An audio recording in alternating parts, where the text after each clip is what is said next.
I'm Jane. I'm Taylor.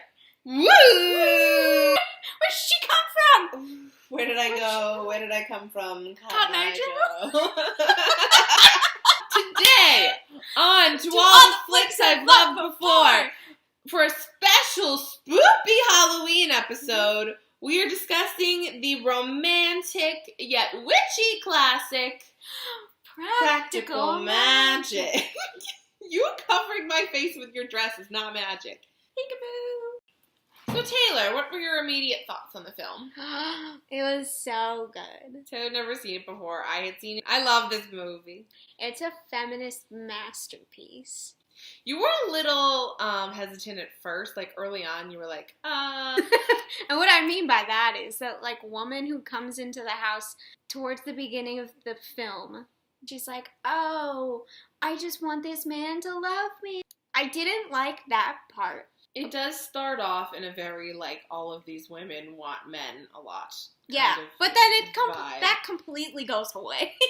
And, like, yes, the main character does end up with a guy at the end, but But that's not what the movie's about. Yeah, it was more about women. It was. The men were kind of second thought, and that was one of my favorite parts of this film. I really liked the part where the man in the beginning doesn't really say anything and is really just used as an object. R.I.P. Rest in peace, grocery store Michael. Love him. Farmer's Market, Michael. Grocery store farmer's market Michael, who got killed by a food truck, but really the woman, technically speaking. With the curse. The curse. Anyways, I really enjoyed the fact that we don't really learn much about him. The roles are reversed, and instead of the woman being like a personality-less object being of a man's affections, the man this time, well, we don't see his personality at all, because they just, like, have that run and kiss moment, and then, bam, kids in a house. Then after that, he dies, which is sad. However, I was just really happy with the fact that then the rest of the movie is spent with her trying to, like, find love again after losing someone. Yeah. Which was nice. And it wasn't, like, about the man. Like, she didn't need the man. She was trying to get over her intimacy issues. Can relate. It was good. It's really, like, heavily about sisterhood and female friendships and accepting yourself as different, and we're saying it's very queer-coded, which is, we love. That's one of my favorite things about this film. I will point out, though, that everyone in the movie is white. But that's a really good point. There's no people of color. Yeah, so this is a very white movie. It's also a little dated in its special effects. It's from the 90s. I was a big fan of all of the outfits. Nicole Kidman, actually both of them wore some pretty good velvet and some pretty good mesh. It was good. It's magic. Recap. So the movie opens up with a flashback where we find out that there's this family called the Owenses. Their ancestor, Maria Owens, was the first witch in this long line of witches. She was from like the 1700s Massachusetts. Witch trials going on, and she's accused of being a witch, which she is. But she uses magic to avoid being hanged. So they banish her to this island. She's like, well, whatever, I'll live on this island now. I'll build a house and start a town here. She's pregnant, and she's waiting for her lover to come join her on the island, and he never shows up. So she's super heartbroken. In order to avoid her child and her from ever having to feel any heartbreak ever again, she sets a curse on her whole bloodline, saying that any man who falls in love with an Owens woman will die.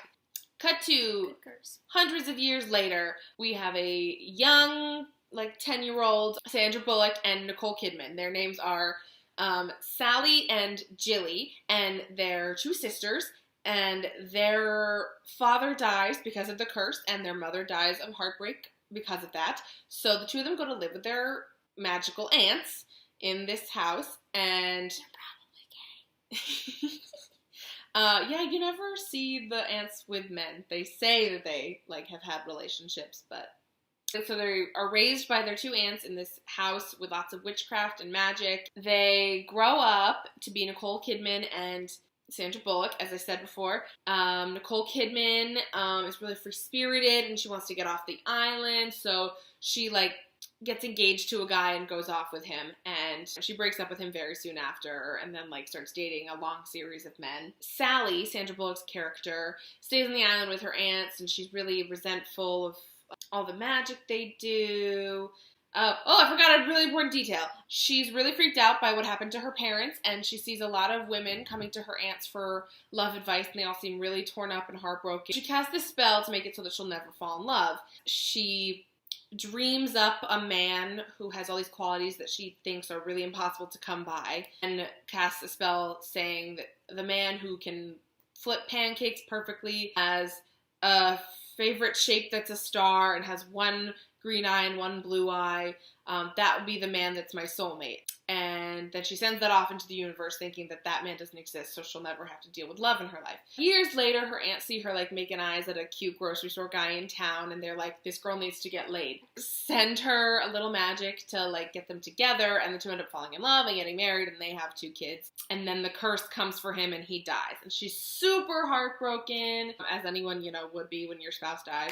Her sister comes back from traveling to comfort her, and she tells her that she's dating this really, like, intense guy named Jimmy Angelo, and then she goes back to him, but then she calls a little while later, calls for help, and Sandra Bullock, Sally, runs to go save her, and they find her in a hotel room. She goes to rescue her from this guy who turns out to be, like, abusive, but then he kidnaps them, essentially. So they use belladonna to poison him to save their lives. But then they freak out because they think they killed him. They think they're going to go to jail. So they bring him back to their house, and they use a dark curse to bring him back to life. But then he just immediately wakes up and is like a zombie and tries to kill them. So they hit him over the head with a pan and bury him in their backyard. But then the rest of the movie is like them trying to get away with this murder, and a detective shows up and is investigating them. The whole town is telling the detective, like, they're witches and they're weird. And by the way, the whole town has constantly been, like, really judgy of them for being witches. But they've kept it very secret. Like, no, we're not witches. We're not witches. They are. Ultimately, we find out that the ghost of the guy they murdered is possessing Nicole Kidman's character, Jilly. So they call on all the women in the town. They tell them they're witches. They come out as witches. And the women of the town all come help them exorcise her and get rid of the spirit. And oh my god, I didn't even realize it was an exorcism. Yeah, they use, like, the power of sisterly love and female friendship to break this curse. Then it turns out that the detective is the man that Sandra Bullock conjured up, and they kind of decide, like, well, we do love each other, so they get together. Sandra Bullock's character and all of them just, like, decide to really embrace being witches and who they are and being different, and they just, like, learn to live in that and love that, and they jump off the roof on Halloween dressed as witches, and it's really fun, so yeah, that's what happens in Practical Magic. My one issue with this movie is I think it's dumb after they accidentally kill Jimmy Angelo. When they first have him OD on belladonna, like, what do we do? Like, this is over. We have no choice but to bring him back to our house and use this spell that we've been taught our whole lives to never use to bring him back to life. When really, the situation they were in was he forced them with threat of violence into a car, was constantly threatening violence. He kept, like, lighting his ring on fire and saying he was going to brand Jilly. They were being held hostage. So yeah, they gave him some natural herbs that made him pass out and probably die.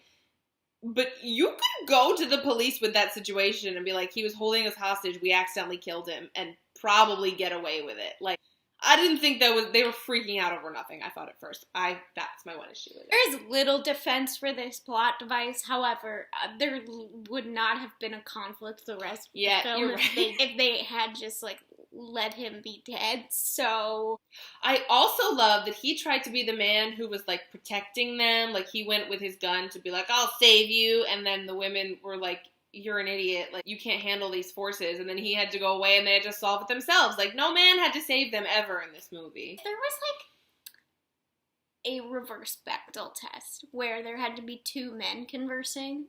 That doesn't happen in this movie. No. There are not even, like, the two men in the movie don't ever meet because they're both the boyfriend of Sandra Bullock's character, Sally. Yeah. Like, those are the only two men, aside from, Jimmy. There's three men. Jimmy. But they're all love interests. He's dead.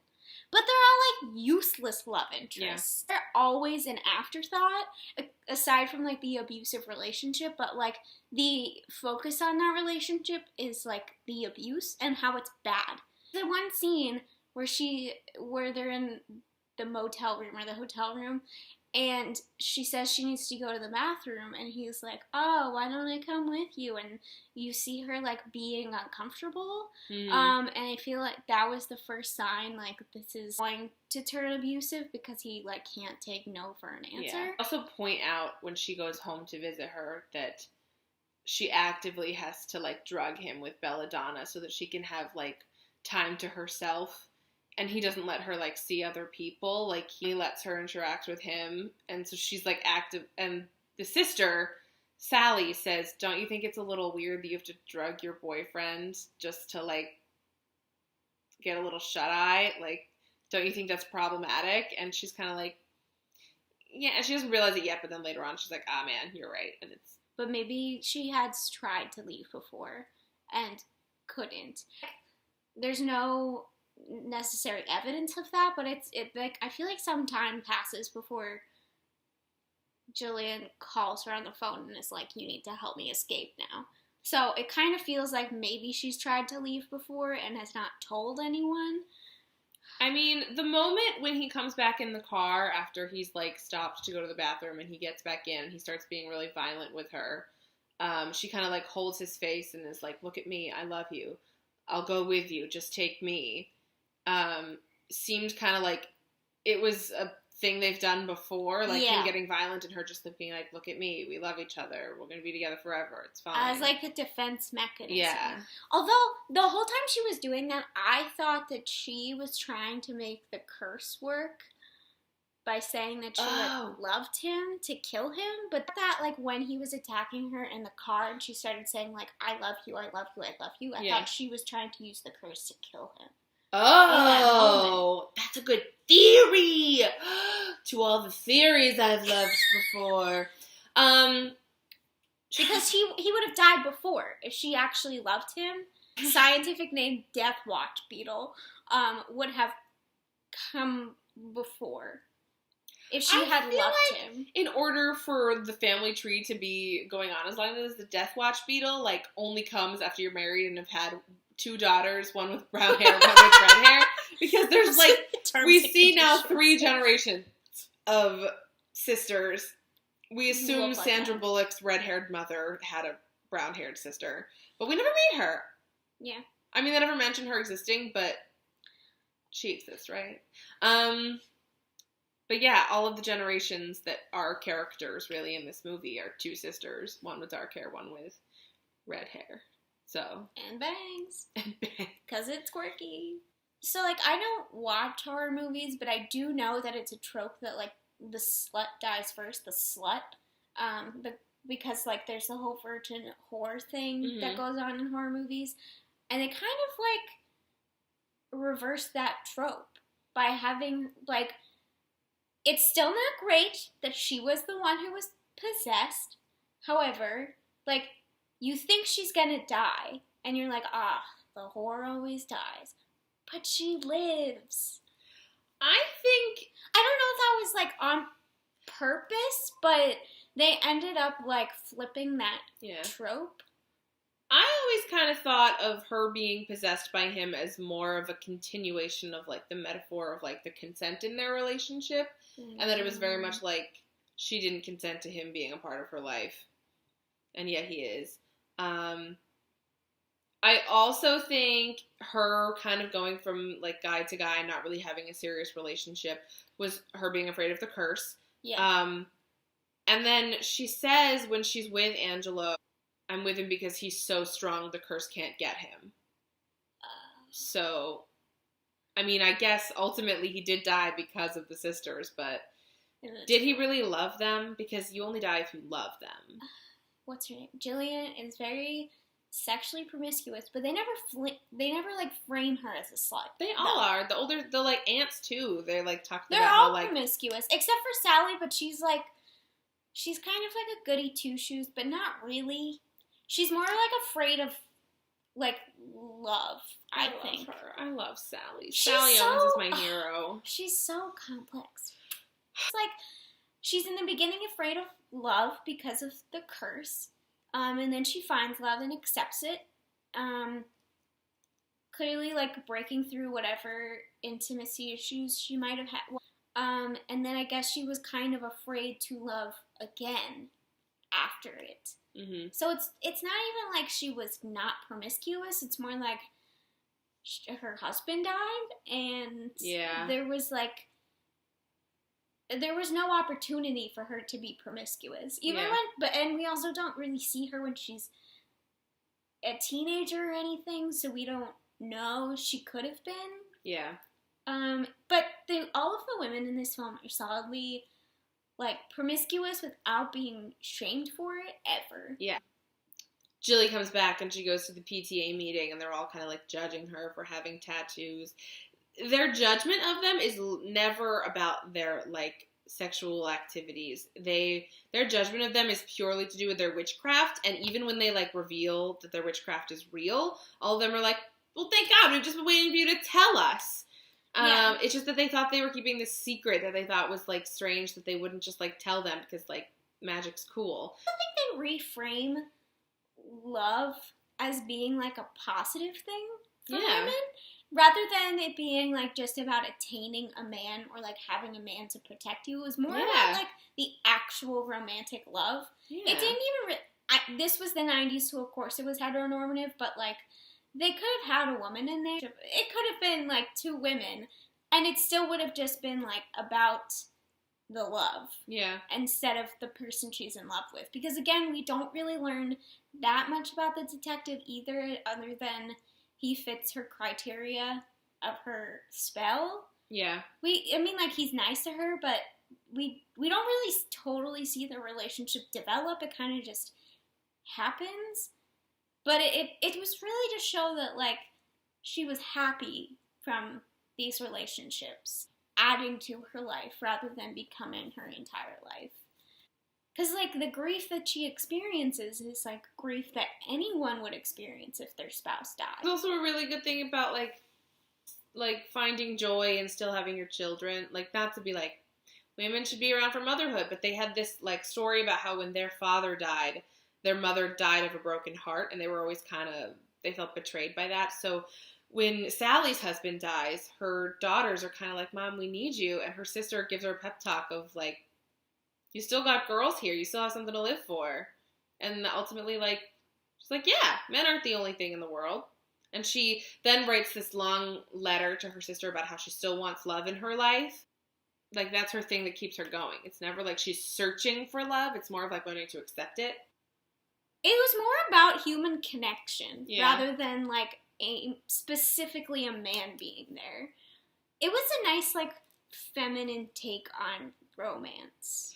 Also, like, in the final scene when she uses magic to call Gary back. I honestly didn't even remember his name, so that's how important he was. To call Gary back to her because she decided she did want to be with him. He comes back to the house to, like, come get her and, like, have their big romantic reunion. And she and her sister and her aunts and her daughters are all just out in their backyard having a good time gardening. Like, it was really great that Gary showed up so they could have their big romantic reunion, but her life seemed perfectly acceptable without him. Mm-hmm. He was just a nice addition. Yeah. Overall, for me, this film gets 5 out of 5 broomsticks. So out of 10, I would give it, like an 8 for me. Oh, I was going to say, like, a 9. Oh. I really love this movie, though. I don't think it was perfect, but, like, I think it's really good. Okay, this is why I say 8.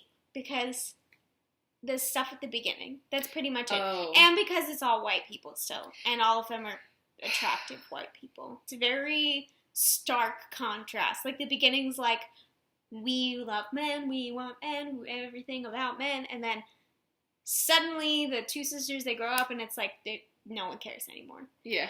And they have to like push the woman to like be comfortable in being happy.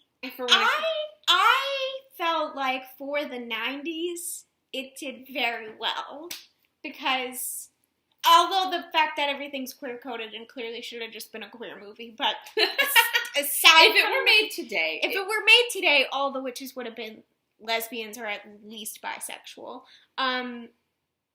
Aside from that, like now being in the movie, I felt like it was very progressive in terms of, not like progressive, but like very good at telling a story about like love and abuse and grief for being made like 20 years ago.